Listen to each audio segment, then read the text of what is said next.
que empezar a orar, que ya habíamos saludado a los que estaban, pero los que no, bienvenidos en esta noche, y todos seamos muy bienvenidos a este tiempo de estudio, de oración y estudio bíblico virtual. Vamos a seguir adelante con el tema que traemos. Bendiciones, hermana Olga, también para ti. Y si está tu esposo por allí, bendiciones también para él. Y todos sean bienvenidos y también saludos para todos. Vamos a seguir entonces hablando con el tema que traemos de la esencia de la oración.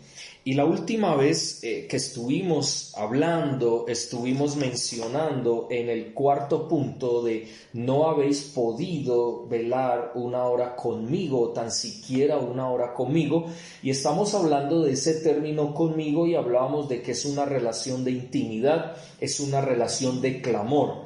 Y ahí en la oración de clamor es donde hemos hablado sobre ese texto de Jeremías, donde dice: clama a mí, yo te responderé y te enseñaré cosas grandes y ocultas que tú no conoces. Y ya habíamos hablado de lo que significa clamar, lo que significa responder.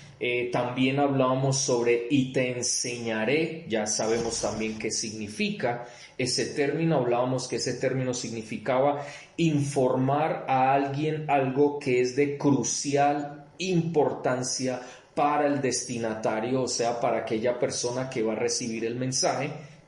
Dos, decíamos que la información que estaba establecida y que de otra forma no se hubiera podido saber o conocer, y que estaba a la vista de aquellos que recibían el mensaje, pero que ellos no se habían dado cuenta. Y tres, hablábamos de que es un mensaje sobre un asunto de vida o muerte para quien recibe el mensaje.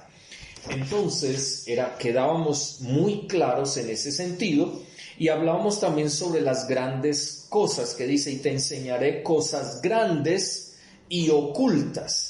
Y hablábamos en cosas grandes que el término significaba algo que es de mucho valor e importancia. Claro, si era algo, un mensaje que era de vida o muerte para el pueblo de Israel, lo lógico es que tenía demasiado valor e importancia para el pueblo.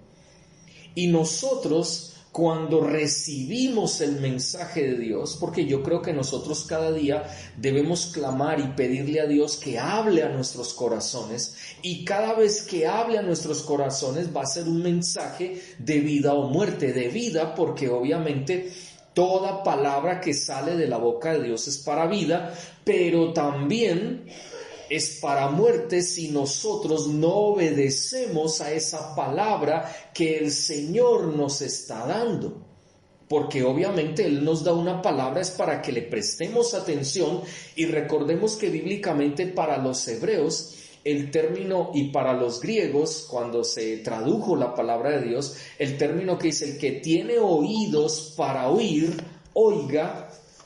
Entonces, cuando dice el que tiene oídos para oír, oiga lo que dice el Espíritu a la iglesia, lo que está diciendo es: pongan atención, pero no simplemente para escuchar que entra por un oído y sale por el otro y decir: uy, sí, qué mensaje tan bonito, sino verdaderamente es un mensaje para que lo pongamos por obra, para que nuestra vida sea transformada y nuestras actitudes, nuestro comportamiento, nuestras acciones vayan de acuerdo a esa palabra, a ese mensaje que hemos recibido de parte de Dios a través de la Biblia.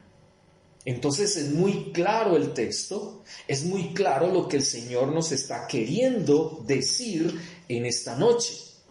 Toda palabra que sale de la boca de Dios es de vida o muerte. Y obviamente si es de vida o muerte, nosotros inmediatamente vamos a reaccionar y vamos a darle el valor que ella tiene y la importancia que ella debería tener para nosotros. Es muy triste que en ocasiones, infortunadamente, nosotros no le damos la importancia a la palabra de Dios como deberíamos, y se convierte en algo que entra y sale, que si usted le pregunta a alguno en esta misma noche que hablamos hace 8 días acerca de lo que estamos hablando, de la esencia de la oración. Muchos no van a recordar que hace 8 días no tuvimos la clase porque el internet estaba fallando. Entonces fue hace 15 días. Entonces mire que ni siquiera a veces tenemos la importancia en cuanto a eso. No, es un día normal, entonces como no hubo clase, bueno, se dañó el internet, no importa, entonces para el otro viernes, y llega el otro viernes, nos dan palabra, y claro, como el pastor es hable y hable y hable y hable, entonces llega un momento donde nuestra atención no está tan fuerte y inmediatamente quedamos como que nos preguntan y nosotros no, yo no me acuerdo qué fue lo que me dijeron. Por eso es tan importante, si es que se nos olvidan las cosas, apuntar. Es tan importante, como yo les decía el otro día, si usted ve un versículo que a usted le llama la atención, subráyelo y continuamente trate en lo más posible de memorizarlo, porque de esa manera usted se da cuenta que realmente la palabra de Dios le importa. Y lo más tremendo es que si usted pone por obra, es decir, usted pone en práctica lo que está aprendiendo a través de la palabra, es donde usted verdaderamente está manifestando o demostrando que realmente la palabra que salió de la boca de Dios para ti y para mí es realmente de importancia, y yo la valoro y digo, es verdad, es la verdad de Dios para mí. Por eso voy a obedecer al Señor y por eso voy a actuar como Él dice, voy a pensar como Él dice, voy a sentir como Él dice, voy a vivir mi vida como Él me está enseñando. Entonces mire que es algo interesante, porque cuando creemos, cuando dice cosas grandes y ocultas, inmediatamente nosotros nos imaginamos cosas que son grandes, que son sobrenaturales, y no, totalmente no significa en su totalidad eso. Lo que está diciendo es hasta qué punto realmente para nosotros la palabra, el mensaje que es de vida o muerte para nosotros hoy, tanto para nosotros como iglesia, como para la gente de afuera, es un mensaje de vida o muerte, o es salvación o es perdición. Entonces es obvio que deberíamos darle la importancia y el valor que tiene la palabra de Dios. Por eso hablamos de cosas grandes y ocultas. Cosas, un mensaje que es de vida o muerte. Es un mensaje que de ninguna otra manera habría llegado a nuestras vidas, y que en ocasiones pensamos que todo está en oculto. Y está en oculto porque a veces nosotros no estamos dispuestos a ver las cosas como Dios las ve, sino que queremos siempre verlas a través de nuestros propios ojos, o las vemos a través de lo que dice el mundo. Y ahí es donde estamos equivocados. Por eso es tan importante entender lo que significa grandes cosas. En segundo lugar, decíamos hace 15 días que era anunciar a la persona que va a recibir el mensaje o que recibe el mensaje una experiencia de renovación, de restauración, que da una frescura a la vida, un avivamiento en medio de una situación adversa que se pudiera estar viviendo en esos momentos. Y obviamente es una información que se sabía, pero que por actos divinos nuevamente se vuelve a experimentar. A veces nosotros decimos, ay, qué rico experimentar otra vez lo que yo experimenté en un pasado. Pero ¿cómo queremos nosotros volverlo a experimentar si nosotros no clamamos a Dios? Si nosotros no aprendemos lo que el Señor nos está enseñando o quiere enseñarnos, que son esas cosas grandes, ¿Qué quiere hacer el Señor? Renovarnos, restaurarnos, levantarnos nuevamente para que experimentemos algo mejor que lo que teníamos en el pasado. Pero a veces nos conformamos con lo que tenemos. Aunque anhelamos lo del pasado, nos conformamos con lo que estamos viviendo. Cuando realmente el Señor quiere grandes cosas para ti y para mí. Pero si queremos esas grandes cosas, debemos valorar y darle importancia a lo que el Señor nos está enseñando a través de su palabra. De otra manera, ¿cómo podemos decir que estamos clamando a Dios y Él nos va a responder? Es imposible que eso se dé, porque entonces tú no le das valor, importancia al Señor, a su palabra, a una relación real con el Señor, sino que simplemente lo haces como un cumplimiento a lo que es correcto y todos los días lo haces como religiosamente. Religiosamente significa lo haces por costumbre, como un ritual. Pero no verdaderamente, porque en tu vida quieres ser transformado a través de ese momento en que entras a la presencia de Dios para clamar a Él. Por eso el que ora es alguien que no sigue siendo el mismo, es alguien que va a cambiar, que va a ser transformado, porque lo dice la palabra de Dios. Cuando entres, hazlo en secreto, en el secreto. Y tu Padre que ve en lo secreto te recompensará en público. Es decir, Él va a responderte y obviamente te va a dar una experiencia que va a renovar tus fuerzas, que va a renovar tu vida, que va a renovarte como persona y como hijo de Dios. Porque tal vez ya este vestido que tenemos está sucio, o tal vez está un poco empolvado, contaminado con el medio ambiente y necesita ser renovado, lavado nuevamente.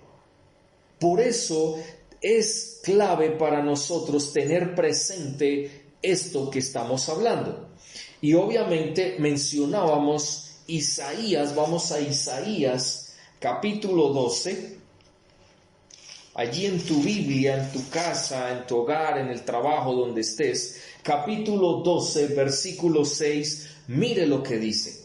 Regocíjate y canta, oh moradora de Sión, porque grande es en medio de ti el Santo de Israel.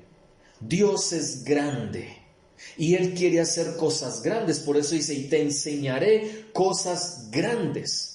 Y lo primero que el Señor te va a enseñar es Él como persona. Él va a decirte, este soy yo, te quiero enseñar quién soy yo y te quiero enseñar qué quiero yo de ti, porque soy tu Dios, soy tu Señor, soy tu dueño, tú eres mi hijo, eres mi pueblo y nadie más tiene poder sobre tu vida o debería tener sobre tu vida, porque o somos o no somos, no hay un término medio.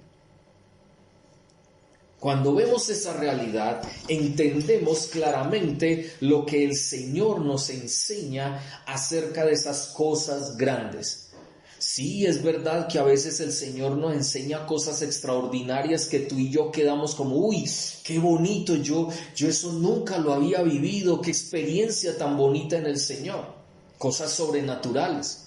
Pero vemos que aquí cuando dice cosas grandes, es ese mensaje que habla de que nosotros debemos valorar y debemos de tenerle la importancia que ella tiene como tal. Y obviamente recibiremos esa enseñanza y nuestra vida será transformada por el poder de aquel que es también grande, que es el Señor para nuestras vidas. Cuando dice ocultas, entonces cosas grandes y ocultas, y oculto es algo que es difícil de alcanzar para nosotros. Mire que nosotros podríamos hablar solamente de milagros. Uy, sí, entonces el Señor me va a enseñar los milagros, me va a enseñar todas esas cosas que yo no conozco del Señor. Y es verdad, Él nos va a enseñar cosas de Él, de su persona, de cómo actúa, cómo piensa, etcétera, etcétera, a través de su palabra. Pero oculto también significa que hay cosas que son difíciles alcanzar para nosotros. Pero como tenemos al Espíritu Santo de Dios, Él nos ayuda y Él las alcanza por nosotros.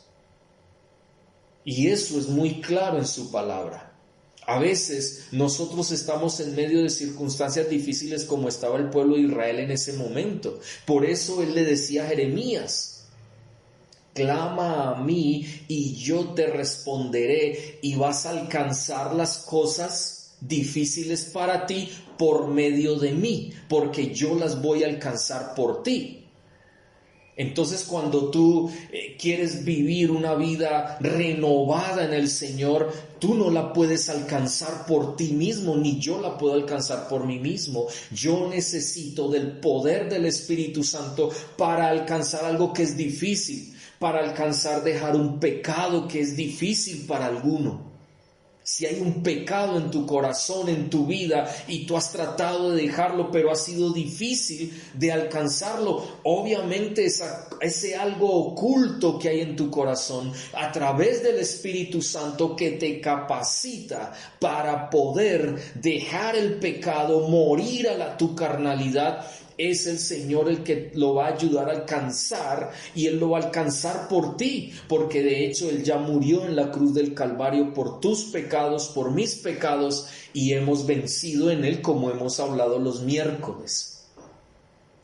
Cuando vemos esa realidad, qué tremendo darnos cuenta que no se trata de esas cosas que solo la gente lo enfoca para hablar de liberaciones, de sanidades, de milagros, de palabras por allá muy sobrenaturales, y que entonces baja el Señor y queda un mensaje. No se refiere a eso. Sí existe, el Señor da sanidades, da liberaciones, el Señor hace milagros, Él hace como Él quiere. Pero bíblicamente este texto no lo podemos sacar de su contexto. Y para el pueblo de Dios, en un momento difícil allí en Jeremías, vamos allá a Jeremías capítulo 33.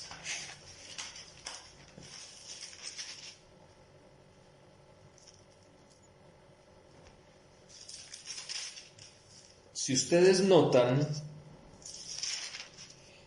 aquí el texto y el contexto nos está hablando de cómo el Señor quiere restaurar a Jerusalén de su prosperidad. Y ustedes ven el versículo 33, dice: vino palabra de Jehová a Jeremías la segunda vez. O sea, ya había hablado con él la primera vez. Estando en qué condiciones Jeremías: preso en una cárcel. Y el Señor le estaba diciendo, ¿por qué estaba preso en una cárcel? Porque él, a diferencia de los profetas de Israel que se estaban levantando y le estaban profetizando a Israel mentiras que Dios no había hablado, Jeremías les venía y les decía la verdad, y a ellos no les gustaba. Entonces, por causa de decir la verdad, el verdadero mensaje de Dios a sus vidas, lo rechazaron y lo tiraban a cisternas, y en este caso estaba preso en una cárcel por causa de hablarle la verdad a Israel. Porque Israel estaba mal, Israel era idólatra, Israel estaba detrás de otras naciones, Israel estaba apartándose y apostatando contra Dios.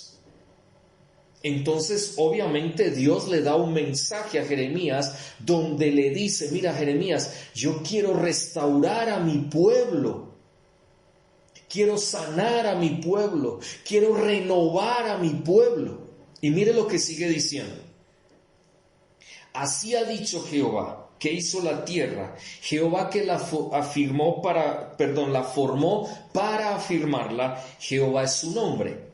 Y le dice: clama a mí, yo te responderé y te enseñaré cosas grandes y ocultas que tú no conoces. Ahora dice: porque así ha dicho Jehová de Israel acerca de las casas de esta ciudad y de las casas de los reyes. O sea, no solamente era con el pueblo, sino también con los reyes. de Israel y de Judá, que fueron derribadas con arietes y con hachas, porque vinieron para pelear contra los caldeos, para llenarlas de cuerpos de hombres muertos, a los cuales herí yo con mi furor y con mi ira, pues escondí mi rostro de esta ciudad a causa de su maldad. Es muy claro, el texto es muy claro. Dios estaba contra su pueblo y contra la ciudad de Jerusalén por la maldad que había en Israel. El pueblo estaba en pecado y Dios se había enojado de tal manera que escondió su rostro. Es decir, es como decir, los dejé ahí en su pecado. Ellos verán. Y en su ira envió a los caldeos, y los caldeos entraron y mataron muchos hombres, mujeres, niños en esa época. Sin embargo, ¿qué es esas cosas grandes y ocultas? Que aquí el Señor, o sea, las cosas grandes y ocultas está hablando de que lo que el Señor divulga con su palabra era lo que tenía oculto en su corazón y era lo que quería que el pueblo ya supiera y que no estuviera más oculto. ¿Qué les dice? Versículo 6. He aquí yo les traeré sanidad y medicina y los curaré, les revelaré abundancia de paz y de verdad, haré volver a los cautivos de Judá, los cautivos de Israel, y los restableceré como al principio. Otra vez, renovación, grandes, cosas grandes significa renovación. Por eso era tan importante ese mensaje, porque era de vida o muerte. Y yo diría que en este caso este mensaje que el Señor tenía oculto, es decir, que le era difícil a ellos alcanzar por sus propios medios porque estaban cautivos, porque estaban mal, porque no estaban obrando de acuerdo a la voluntad de Dios, porque Dios se había separado de ellos por un momento. Sin embargo, como era difícil para ellos volver a la libertad por sí mismos, entonces, ¿qué dijo el Señor? Yo lo haré por ellos y quiero, le dice a Jeremías, enviado de Dios, dales el mensaje que yo tengo en mi corazón y que ellos, aunque lo conocen, saben que yo soy Dios, su Dios, y yo los puedo rescatar y yo los puedo librar a ellos. Sin embargo, tienen una venda en sus ojos y no pueden darse cuenta de lo que yo haré con sus vidas. Entonces, una vez más, háblales y diles que yo soy Jehová, el que formó la tierra para afirmarla. ¿Sí ven? Entonces Dios aquí está respondiendo a un clamor de liberación, de libertad, porque estaban cautivos. Y Dios a través de Jeremías les envía el mensaje muy claro. Clamen, es decir, ¿qué era lo que nosotros decíamos en cuanto a esa parte de clamen? Decíamos, invoquen mi nombre, convóquenme a un encuentro cara a cara con ustedes, pónganse bajo mi protección, que yo voy a hacer algo, es decir, yo les voy a responder porque he prestado atención a su clamor. Y recordemos que ahí hablamos sobre derramar el alma ante Jehová. O sea, lo que estaba diciéndoles el Señor y los estaba invitando era: derramen sus vidas, su alma delante de mí y voy a prestar atención. Y obviamente eso implica que Él va a responder de acuerdo a su gracia, a su poder, a su misericordia, a su bondad, a sus planes, a sus propósitos, etcétera, etcétera. Todo lo que Dios es. Y lo hará en su tiempo. y lo hará de la manera correcta y nos guiará o guiará a su pueblo para que clamen de la manera correcta. Porque nosotros no sabemos lo que conviene, en cambio el Espíritu Santo sí lo sabe y por eso Él gime con gemidos indecibles por nosotros. Y por eso cuando entramos en oración en la presencia de Dios, debemos dejarnos guiar por el Espíritu de Dios para saber qué decirle al Señor en medio de esa oración. Recordemos que estamos hablando de la esencia de la oración. Y todo eso es esencial tenerlo en cuenta en medio de la oración. Y obviamente vamos a aprender lo que Dios quiere enseñarnos. Todo lo que Él, que es de vida o muerte, que es importante, que es de mucho valor, Él nos lo va a enseñar y nosotros debemos estar dispuestos a aprenderlo. Porque si no lo aprendemos, no vamos a tener una respuesta correcta delante de Dios. Es más, su rostro seguirá escondido delante de nosotros. Y podemos orar y a veces vamos a sentir y a vivir la experiencia de que nuestra oración no pasa del techo.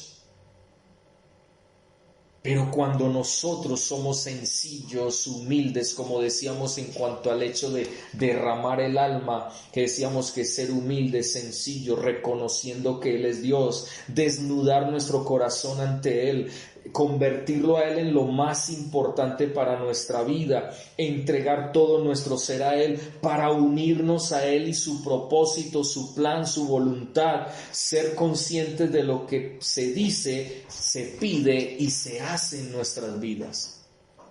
Ven, entonces cuando somos conscientes de eso, dice claramente el Señor lo que era difícil para el pueblo hacer, Él estaba dispuesto a hacerlo. ¿Qué era? El pueblo no se podía sanar a sí mismo.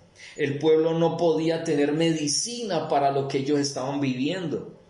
Ellos no se podían curar. Ellos por sí mismos no podían tener abundancia de paz y de verdad. Ellos por sí mismos no podían restablecerse como al principio. Ellos no podían limpiarse de toda su maldad contra que pecaron contra Dios. No eran capaces. Entonces Dios les dice, mire, esto está oculto en el sentido de que ustedes no lo pueden hacer, pero yo lo voy a hacer. Yo soy la persona que lo haré porque yo formé la tierra, yo formé el mundo para afirmarlo. Yo soy Jehová tu Dios. Yo soy tu Señor, yo soy tu dueño, ustedes son mi pueblo y yo los amo. Y Él se los dijo una y otra vez. Como ven, es muy claro. Aquí no podemos pensar en que esas cosas ocultas son cosas misteriosas, místicas, y entonces, uy, Señor, no. Es darnos cuenta que para Dios lo que es posible para nosotros es imposible. Y cuando hacemos y reconocemos eso, ¿a quién vamos a ir? Al Señor. Porque las cosas para alcanzarlas para nosotros es difícil. Pero si nosotros clamamos de acuerdo a su voluntad, estamos con Él, en intimidad con Él, Él va a responder de acuerdo a sus propósitos, sus planes y todo lo que Él tiene para nuestras vidas. Y miren, ¿qué es lo que el Señor tiene o tenía para Israel? Algo que Israel ya sabía, porque no era la primera vez que Dios los podía liberar o los habría librado. Cuando miramos hacia el pasado, la primera liberación que el Señor hizo fue de Egipto, de la esclavitud de Egipto. Ellos conocían y sabían las historias del pasado. Entonces esto no era nuevo, pero era necesario que volviera el Señor a decirles que aunque no era nuevo, él quería renovar su fe, renovar sus vidas, diciéndole: recuerden que yo soy el único que puedo hacer todo esto por ustedes. Eso es lo que significa cosas grandes y ocultas. Cuando vemos el texto de esta manera, podemos entender mejor lo que estaba sucediendo. Cuando sacamos el texto del contexto para que simplemente diga lo que yo quiero escuchar y lo uso para hablar de algo que va en contra de la voluntad de Dios y que el texto no me está diciendo, entonces estoy tergiversando el texto y más bien usemos otros textos. Por ejemplo, los milagros que hicieron los discípulos. Y dice: y estas cosas seguirán a los que creen en el Señor Jesucristo. Entonces ahí sí esas cosas seguirán a los... ¿Cuáles cosas? Los dones del Espíritu, el fruto del Espíritu, que los milagros, que bueno, todo eso sobrenatural es algo que sí es verdad que lo tenemos y que como iglesia Dios ha repartido dones y que nosotros podemos hacer muchas cosas de esa índole. Pero este texto no está hablando de eso. Por eso quería tomarlo, porque esto tiene que ver con la oración, porque dice: clama a mí, es decir, llámame la atención. Haz algo para que yo preste atención a lo que tú quieres decirme, a lo que tú necesitas. Pero a veces nosotros somos demasiado silenciosos y no clamamos a Él. No empezamos como: Señor, ábreme, Señor, yo quiero entrar al trono de la gracia. Mírame, aquí estoy. No tocamos la puerta. Por eso tú y yo hemos sido llamados a clamar.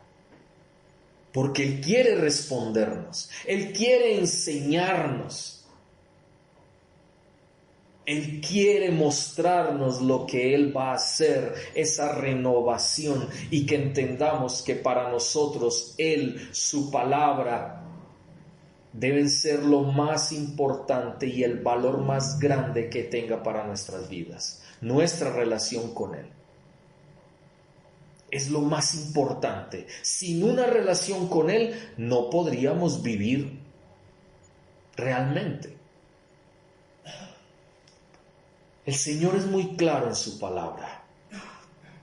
Por eso es tan importante entender esto. Ahora, mire lo que dice: cosas grandes y ocultas que tú no conoces. Cuando le dice tú no conoces, lo que le estaba diciendo es una negativa al término conocer. Cuando hablamos del término conocer, hablamos de 7 puntos o 7 cosas importantes. La primera: cuando decía conocer, está diciendo el término considerar de manera especial. Entonces lo que estaba diciéndole es cosas grandes que tú no has considerado de manera especial, sino que simplemente lo has dejado pasar por encima y no has creído. Y no lo has tenido en cuenta, no has prestado atención, porque para ti no hay tal importancia y no valoras lo que yo te digo. Eso es lo que le estaba diciendo a Israel. Por eso le está diciendo ahora: mire, ustedes no han considerado de manera especial mi mensaje, pero ahora les voy a dar un mensaje que deben valorarlo, que debe tener la importancia, o se le debe dar la importancia por lo que yo voy a hacer, porque ustedes no lo pueden hacer. Es difícil para ustedes alcanzar esto, pero yo quiero que lo alcancen y soy yo quien lo voy a hacer por ustedes. Qué tremendo, porque esto tiene que ver con la fe. Con lo que estamos hablando los miércoles. Cuando hay una fe superficial, la fe superficial lleva a una persona a no valorar la palabra de Dios, ni siquiera su fe, o sea, la fe de Cristo no la valora, y obviamente, ¿qué importancia le va a dar? Ninguna. Es muy clara la palabra. Es muy clara la palabra. Sigue diciendo. Miremos Génesis 18, 19. Vamos a Génesis para mirar un ejemplo nada más de esto. Génesis 18, 19. Mire lo que dice. Porque yo sé que mandará a sus hijos y a su casa después de sí, que guarden el camino de Jehová haciendo justicia y juicio, para que haga venir Jehová sobre Abraham lo que ha hablado acerca de él. Aquí, si ustedes ven, miremos desde el verso 16 para recordar, y si vemos del versículo 1 está hablando de la promesa que Dios le hace a Abraham de que tendrá descendencia en Isaac. O sea, la promesa del nacimiento de Isaac. Y en el versículo 16, después de esa promesa, dice, verso 16, y los varones se levantaron de allí y miraron hacia Sodoma, y Abraham iba con ellos acompañándolos. Y Jehová dijo, ¿encubriré yo a Abraham lo que voy a hacer? Es decir, ¿le ocultaré a Abraham lo que yo voy a hacer? Habiendo de ser Abraham una nación grande y fuerte, y habiendo de ser benditas en él todas las naciones de la tierra. O sea, Dios no le quería ocultar nada a Abraham, porque había una promesa sobre Abraham de que el Señor lo iba a bendecir y le iba a haber una nación muy grande después de él, porque él iba a ser el padre de esas naciones. Y dice, porque yo sé que mandará a sus hijos y a su casa después de sí. Esto está hablando del legado que Abraham dejaría sobre sus hijos para que sus hijos expandieran el conocimiento de Dios sobre la tierra. Y luego dice, que guarden el camino de Jehová, ahí está, haciendo justicia y juicio, para que haga venir Jehová sobre Abraham lo que ha hablado acerca de él. Viene un legado, y hasta el día de hoy está el legado de Abraham por él haber creído y porque Dios no le ocultó nada de lo que él iba a hacer. Y se lo prometió y lo cumplió y lo ha cumplido. Que si Abraham todavía viviera, él estaría viendo todo el cumplimiento de lo que el Señor le dio a él. Porque aparte de Israel, de los gentiles, el Señor ha escogido a muchos como nosotros para que hagamos parte de esa familia de la fe. Porque dice la palabra de Dios que por la fe Abraham y por la fe de Abraham. Es muy clara la palabra de Dios para nuestras vidas en esta noche. Entonces, lo que aquí le está diciendo es cosas grandes y ocultas que tú no considerarías de manera especial, o que tú no consideras que son especiales, o que obviamente está diciendo que tú no conoces. En otras palabras, aunque es una negativa, lo que está tratando de decirles es un mensaje de vida o muerte que busca su renovación. Y por eso denle la importancia, el valor, y por eso deben considerarla de manera especial, porque ese mensaje es especial para ustedes, es específico para ustedes, y como tal deben tomarlo. Por eso considérenlo, presten atención. ¿Lo ven? Es lo mismo que el Señor todas las veces que nos reunimos, sea virtualmente o presencialmente, el Señor nos está diciendo, mire, considere mi palabra de manera especial, dele el valor y la importancia que ella tiene. Porque a través de mi palabra, como dice el Salmo número 107, cuando Él le dice, y con su palabra inmediatamente se daban las cosas. Asimismo hoy, a través de su palabra, al vivir nosotros su palabra, las cosas se van a dar, aquellas cosas que son difíciles de alcanzar para nosotros y que no están en nuestras manos.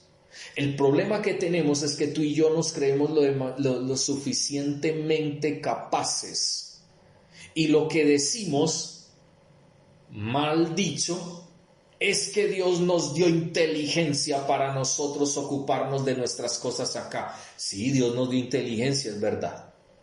Pero Dios dice en su palabra que aunque tengamos inteligencia, ¿qué dice? La inteligencia es ¿qué? El temor a Jehová. La dependencia de Dios es la verdadera inteligencia. Y por eso debemos aprender a depender 100% del Señor. Porque Él es el que nos da todo. No eres tú, no soy yo. Es Él quien nos provee. Si Él tienes un trabajo, es por Él, no es por tu capacidad ni tu inteligencia.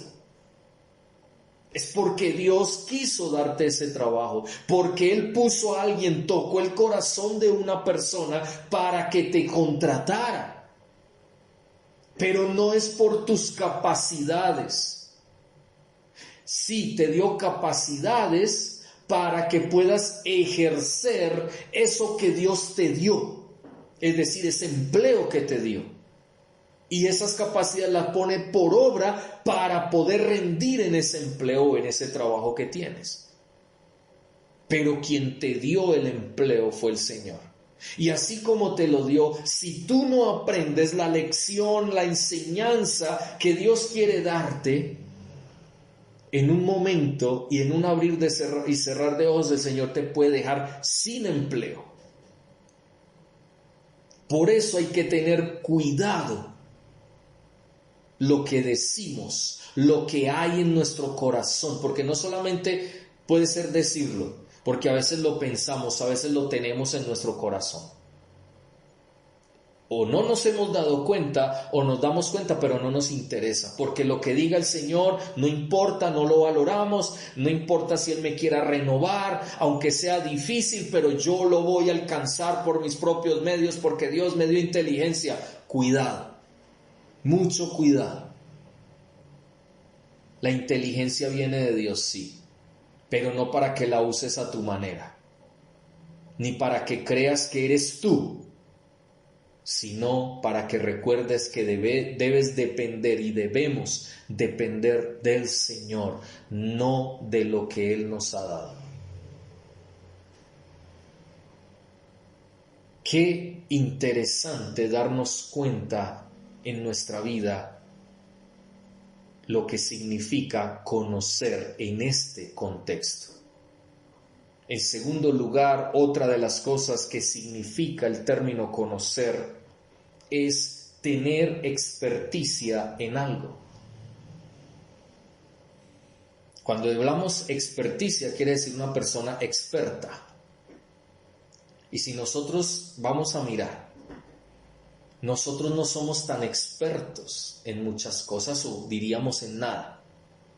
Porque por mucho que estudiemos, por mucho que nos matemos, por mucha experiencia que tengamos, no llegamos a ser perfectos en cuanto a experticia, es decir, en cuanto a ser expertos.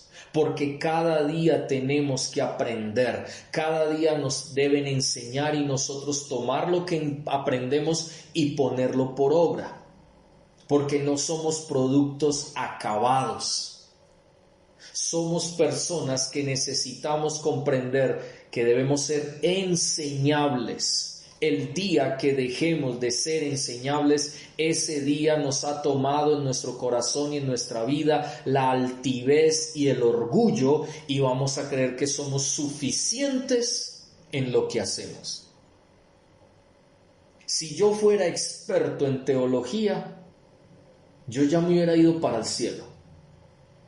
Si yo fuera experto en la palabra de Dios, yo ya no estuviera aquí, yo estaría con el Señor.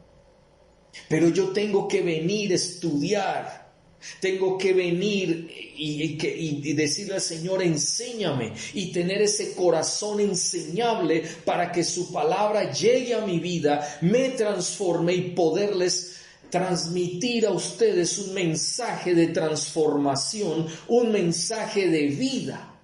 No de muerte, sino de vida. Por eso es tan importante tener presente que nosotros no somos expertos. un producto acabado, unas personas que ya no necesitan aprender nada. Una vez yo le decía a un amigo mío, pastor, y yo le decía, pastor, usted debería meterse a estudiar teología, y él me decía, no, yo no necesito eso, yo ya estudié. Cuando él me dijo eso, a mí me dio tristeza en mi corazón, porque por mucho que uno haya estudiado, uno no se las sabe todas, uno tiene que seguir estudiando y aprendiendo cada día, porque eso significa que no hay un corazón enseñable cuando esa persona dice, yo ya no necesito estudiar más.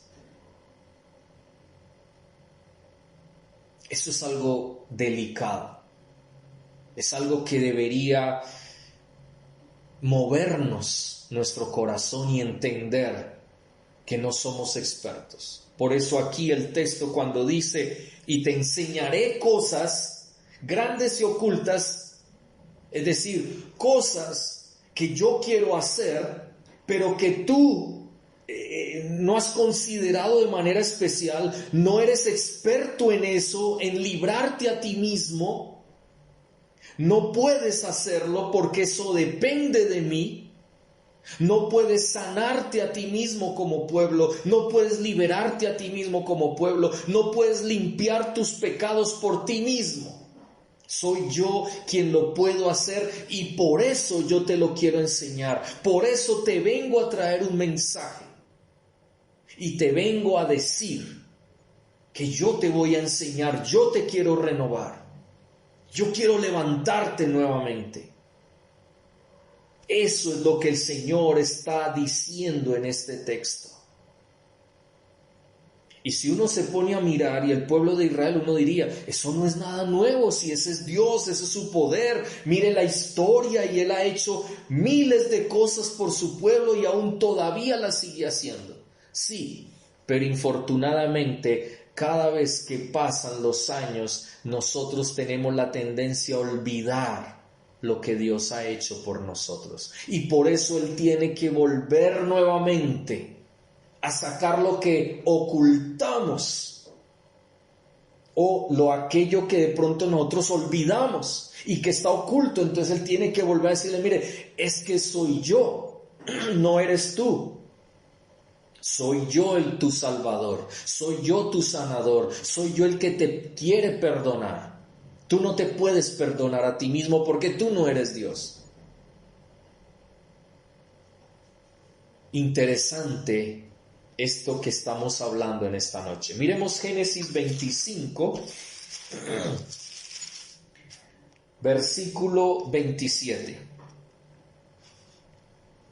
Y crecieron los niños, y Esaú fue diestro en la casa, hombre del campo, pero Jacob era varón quieto, que habitaba en tiendas. Y amó Isaac a Esaú, porque comía de su casa, mas Rebeca amaba a Jacob. Cuando vemos esta circunstancia, nos damos cuenta del conocimiento que ellos tenían con relación a esto. O sea, Esaú era experto en la casa, tenía una experticia, es decir, tenía una cualidad que le daba la posibilidad de ser inteligente para cazar, pero esa inteligencia venía de Dios. Entonces, obviamente, él no era perfecto, pero sabía lo que hacía. Luego dice, pero Jacob era más bien alguien quieto, que habitaba en tiendas. O sea, eso era lo que Jacob, en este caso, Jacob hacía. Simplemente estar en las tiendas, habitar en las tiendas. Su experiencia era esa.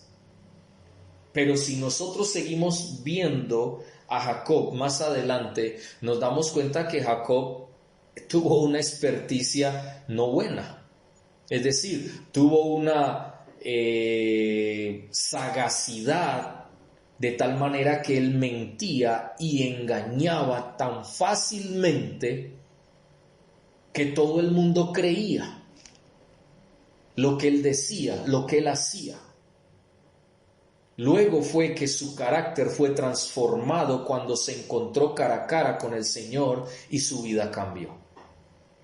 Pero aquí, en este texto, lo que estamos queriendo decir es que dice, Esaú fue diestro en la casa, o sea, tenía una experticia, tenía una experiencia.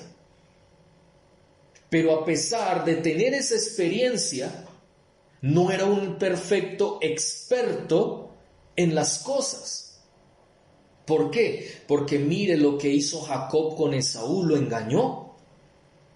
El primer engañado fue Esaú, una persona que tenía sus cualidades, que tenía su experiencia en la casa, pero fue engañado, o sea que no era un perfecto experto en las cosas, en la vida. Si Esaú hubiera dependido 100% de Dios, podríamos estar leyendo bíblicamente algo totalmente distinto a lo que leemos en cuanto a Jacob y Esaú, de la relación de ellos dos, que ustedes saben que la relación de ellos dos se rompió por causa de que Jacob engañó a su hermano Esaú con la primogenitura para poderla recibir él, y entonces vemos claramente cómo fue engañado.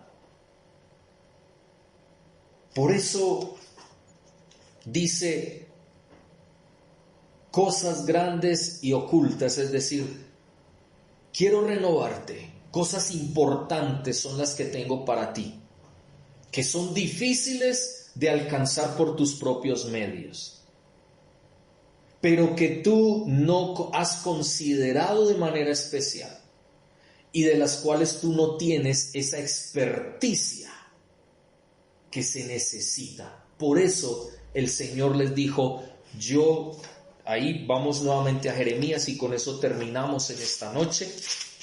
Jeremías 33 nuevamente dice,